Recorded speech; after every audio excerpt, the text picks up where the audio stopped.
Justin, I just thought that we would try to do something a little clever here and give you guys a little bit of an update about what's going on. I know it's still super volatile up there. It is Tuesday, April 22nd, and so far it's a really good day, but yesterday was really bad. So we thought we'd go through some slides that a friend of ours provided. We thought would be kind of helpful for you guys. Justin, tell them about this fun caricature here, or whatever it's called. So we love this little cartoon here. It's just talking about tuning out the noise. And there's just so much, just the radio, the TV, whatever. And a lot of it is just noise. It's a distraction trying to get you glued in, and they're trying to sell you ads. So just tune that out. What I kind of thought was funny here was, it starts out, I've got a stock that really could excel. Really excel? Really? And then somebody hears sell, and then it's like turns into this panic of sell, sell, sell. And then kind of they're showing the reverse of that. It's like, sell, sell. This is madness. I can't take it anymore. Goodbye. I'm leaving. Goodbye. Wait, bye. And then the frenzy turns the other way. And so that's, I think, a good illustration of how there's a fear-based mentality right now in the market that's self-reinforcing. Right? Absolutely. And so we need to get away from that. Same thing happens on the upside when the market's going up. It's a greed mentality. And Warren Buffett's always said, you should be fearful when others are greedy. You should be greedy when others are fearful. It's great. It's a game of telephone, all good stuff. Appreciate that as adults. We can still not get stuff out of cartoons. So obviously, like you guys know, there's a lot of noise that's out there. Anywhere we tune in, we're getting a lot of information, a lot of noise. There's only so much that's information, and maybe inside of that, a very small dot of stuff that may actually be useful. This reminds me of something I've shared before, which is that when the stock market opens, any stock on the New York Stock Exchange between the highest price and the lowest price it's traded that day changes on average by about 4% from the high to the low. There's 250 trading days in a year. 250 times 4 is 1,000. So a stock can go up and down this much, like 1,000%. But at the end of the year, about 98% of that noise gets canceled out. And I think this is another good graph to show that there's a lot of noise, but there's really only a little bit of that noise that actually is going to be useful or matter.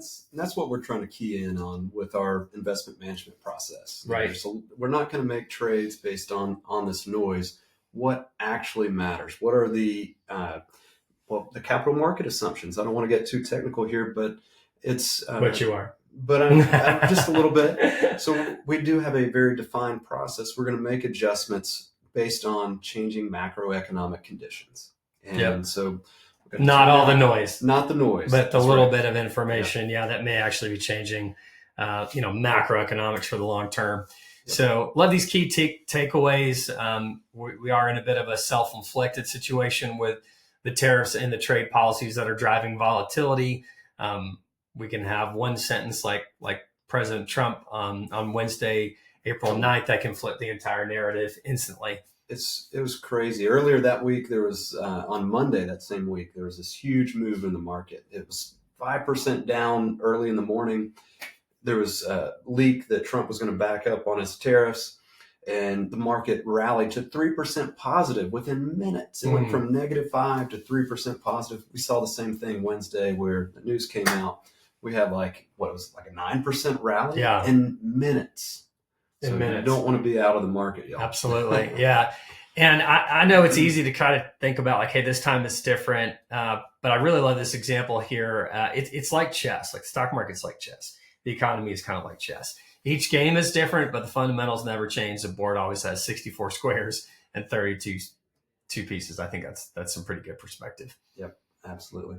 So, this isn't permanent. We've got the midterms coming up, and the Trump administration, if they're know what's good for their own agenda, they've got to start kind of reining stuff in as we get closer to midterm elections. So I personally think that a lot of this is going to start drying up over the next month. We've got corporate earnings season that's just now getting started, where companies are reporting their first quarter results. Yeah, that's good. And it's a strong earnings season. But if they've got anything bad to share, this is the time for them to get all that bad news out there. If there's anything negative for them to say, get it out. They're going to say it now because they can point fingers and blame it all on Trump, and that will probably happen. I think that could cause a little volatility, but I think this stuff is going to start shaking out. We're going to start seeing a path where we're moving back up here pretty soon. And speaking of shaking, here at the end, when markets shake, investors have three choices: sell, and I love how it says this, which guarantees a loss that may take years to recover. You can stay put, which has worked during every historical dip, or you can buy if you've got cash. Maybe you've got some dividends you could reinvest. Maybe there's some rebalancing. Maybe you can increase. Maybe there's not a lot of extra cash, but maybe you can increase your contributions on your 401k plan. Yeah. Right. And so, and we're doing the dividend reinvestment for you. We're doing the rebalancing for you. Yeah. If it's an account we manage, we're doing that for you automatically. This is really, really cool. Again, this is from my buddy Brian Breen, Wealth Management, shared this with us. Super, super cool. So this is the number of 5% pullbacks every year. So you can start at the right end of the chart. You can see we've already had 4. Go to the biggest one was 2008. There were 24 5% pullbacks. On average, there's 4.65% pullbacks, but it's very normal. It's very typical for the stock market every year to have a handful. You can see that like on this chart since 1980, there were only 3 years that had no 5% pullbacks. That's pretty cool. That is cool. Yeah. Those are nice calmer years for sure, or maybe just 1 or 2, but the average is 4.6. We have already had 4, so we're getting real close to that average without being, near the end of the year. But I think this really paints perspective that 5-year pullbacks are pretty normal. That's the volatility that stock investors pay to get those long-term returns. Yeah. Any other comments on this? Oh, let's go to the next one. Let's go. All right, cool. This chart's so cool. Explain this one, Justin. Gosh, this we spent a lot of time kind of digesting this, but this chart shows with a red dot, the largest drawback or pullback in the market during that calendar year. Like the lowest point it was at all year. Yeah, the lowest. Yeah. Like from peak to trough, how big was the pullback during the year? And then it shows the rate of return for that calendar year. Like the actual total return at the end of the year. And so it's just so insightful that markets normally don't end the year where the market pullback is. Yeah, you can see the second to last one here that says 25 at the top. That was the total return of 2024 last year. But at one point last year, we were down 8%. Yeah, had an awesome year. And ended up having an awesome year. And then, the year before that, there was a 10% drawback, but we had a 26% rate of return on the S&P 500. Yeah, and you can see there's plenty of years here where you had even as big of a drawdown as we're at now at negative 19, and still those could end up being positive years. So that was, the worst from peak to trough. That was the biggest drawdown that we've had year to date, but we've come back a good bit. Oh yeah, so, right, exactly, and that's kind of what that chart's showing. So pause the video if you want to dive into that more. You know us, we'll nerd out on this stuff. If we probably lost half the audience by now, but we're doing our best to kind of show you some different things. Don't get too wrapped up in understanding all these graphs here, but I think what's printed here on the left and the right is really what this graph's trying to show, is that the market falls negative 14% during the average correction, and the average recovery only takes 4 months. So you have 14 and 4. That's why I kind of rounded the number there. When the market falls, it falls on average 14%, and it only takes 4 months to recover. Is there anything else on this? Just to read into the details here. Each of those light blue lines is a year or one of these drawdowns, and so the dark blue line is the average of all of the light blue lines. So the light blue line is kind of like showing you, okay, that's where the peak was, and then it made its way down to the bottom of the market at that time before it reversed. And then how long did it take to get back to where that line started, right? Isn't this cool though? On average, it's a V recovery. Look how that's true. It's super steep. Once it bounces off the bottom, it bounces off the top. It recovers quick. And it falls really fast right before the bottom. Yep. And so they always say the best days are normally very soon after the worst days. So don't miss that. Yeah, exactly. Certainly don't be out. And yeah, again, if you got some cash. So we feel like this is pretty good perspective. You get to choose. Are you looking at how the market does in terms of days, super volatile, crazy roller coaster ride? Or are you looking at this nice slope? So when you take a step back, a lot less stressful, zoom out. 5 years, you look at a market return, it's much smoother and usually uphill. Within 5 days, it can be super, super volatile. You get to decide what to focus on. Yep. All right. Oh, man, the color changed. Yeah, it used to be red, but it's white. So go ahead. Yeah. No, you go ahead. Well, this is sorted by the column in the middle. So this is showing the Dow single worst drop, single day, right? And I think you just got to remind yourself that the Dow value is so much higher than it used to be. So when they say on the news, oh, the Dow dropped 1,000 points, that doesn't mean as much as it used to. Back during the Great Depression in October 28th, 29, the Dow dropped 38 points, and that was a 12.8% drop in one day, right? Yep. So don't worry as much. The news media is going to talk about the points that the Dow drops because it's worth so much now, where back in COVID times, March 12th of 2020, when the Dow dropped 2,300 points, that was a 10% drop. Okay. So when they start telling you, oh, the Dow or the SP or whatever dropped thousands of points, try to find out what percent that is.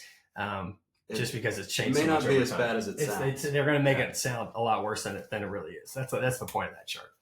Ooh, yeah. So I want to talk a little bit about this. I think everybody remembers like basically when this picture was taken. Mm-hmm. And so yesterday, at your own grocery store. Yeah. So there's nothing. So this obviously is from COVID times. And yesterday I was talking to one of my clients that he has his own supply chain consulting business. He sources materials from all over the world for different companies. And he said, Justin, this is no different than during COVID times. Yeah. COVID was a huge supply chain disruption. And what we're going through now with these tariffs is the same thing. He said, it's reinforcing the same trends that have been happening already since COVID. So my client that was sharing this with me, he said, I'm very optimistic. I've had customers reach out to me looking to do business in the U.S. So maybe these tariffs are working, whether you agree with them or not. And he also shared that these tariffs are peanuts relative to the business changing their operations. So they're going to pay tariffs and just continue operations. Eventually, the path forward will be clear. But it's reinforcing trends that have already been in place. It's just the narrative has changed. We weren't talking about supply chains in 2020 when COVID was here. We were talking about this pandemic. But what was what was one of the big economic disruptions? Changes to supply chains. China would shut down factories for weeks and months. And it's like, well, where are you going to get these things? So it was a huge disruption. We're, based on what my client was sharing, this is not nearly what it was then, and everything is going to be okay. Well, and that we've started to make improvements since then, right? Yeah, we started to onshore some of the things. We started to find other countries that we could get certain supplies from. And so we've already been moving on improving the supply chain, in a dramatic way for the past 4 years. It shouldn't be anything new to CEOs in dealing with these sort of supply chain disruptions. Right. Because the tariffs are what kind of are making it happen now. That's right. Yeah. So we thought we would, share this one real quick. The time in, not timing. And this is really like where the stock market is. Like when it's doing really well, it feels like it's a good time to buy. It's when people tend to be more greedy. And then when the market tanks, we tend to want to sell. There's a lot of fear there. And so if we just keep buying high and selling low and we keep repeating that, we'll be broke. Yeah. This is how you lose money in the stock market. Don't do that. You got to do the opposite. Do the opposite. you were giving that good Warren Buffett quote earlier. Be greedy when others are fearful when others are greedy, and this is why. That's typically what it looks like. So, go ahead and hit this one. I know you. Yeah, I like this chart. I'm just going to be real quick on it. So, the blue bars are an all stock portfolio. The green bars are an all bond portfolio. And then the ones in between are in between that, right? So this kind of orangish one is a 60% stocks, 40% bonds, and then red, 40%, 60%, 40% stocks, 60% bonds. So if you look back during 1 year periods of time, there were plenty of times where any of those portfolios were at a loss. And a lot of you have, as stock investors, or maybe you're asset allocated like we would do for a lot of our clients, you experience losses. But what's really more interesting is to look at these different time periods here, 5 and 10 years. I hit a button here. Sorry, guys. But it's really interesting to see that over 5-year periods of time, rolling, going back, if you had 40% stocks, 60% bonds, like some of our older retirees might have, or folks with shorter time horizons, they never saw a losing 5-year period of time. Actually, being in all bonds, you would have seen some losing periods of time. Then once you get to a 10-year period of time, a 60-40 portfolio never saw any losing periods of time, an average 9% return. So then you go over 20-year periods of time, and there weren't even stock, and I wouldn't say stock portfolios, but where the S&P had lost money. So it just is another vote of confidence for an asset allocated portfolio, and realizing that when you look at these 1 year time periods, there's going to be probability for some losses. Hopefully they're unrealized. But once you start zooming out, like Justin was saying, and thinking long term, if you're in a well-diversified portfolio, it really starts to wipe those possible losses away.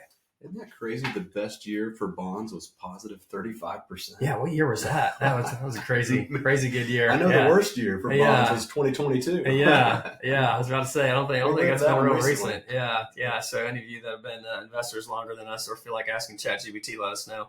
Go ahead, Justin, on this one. All right. So there's a lot of, again, noise out there. So much that's out of our control. There's some, only a small amount of things that we can control, right? We need to focus on what matters and what we can control, and just tune out the rest. There's no need, no reason to stress about it. Just focus on what you can control and what matters. And so for our clients and their portfolio, we're watching over your accounts, and we're making adjustments if they need to be made. We're reinvesting dividends. Add cash if you've got extra cash beyond your emergency fund. Maybe increase your 401k contribution. If this continues for longer than we expect, which I don't think it will, but if it does, and you've got excess emergency funds and you're a retired client, maybe temporarily, skip a month or two of your distributions from your IRA, live on that cash for a little bit. Just little things that you can control, that if you repeat that over your lifetime, over the rest of your retirement, or your, whatever the time frame is, those little behavioral changes can make a big difference. Absolutely. So we hope this is helpful. If you guys have any questions, or if you would like any of these slides, let us know. We're happy to share them with you. I'll leave you with this quote that I love. A lot of different people are credited for it. I'll credit Mark Twain, which is, I worried about a lot of things in my life, and most of them never happened. So we're here for you guys. Keep thinking long term, and if you need anything, let us know. Bye.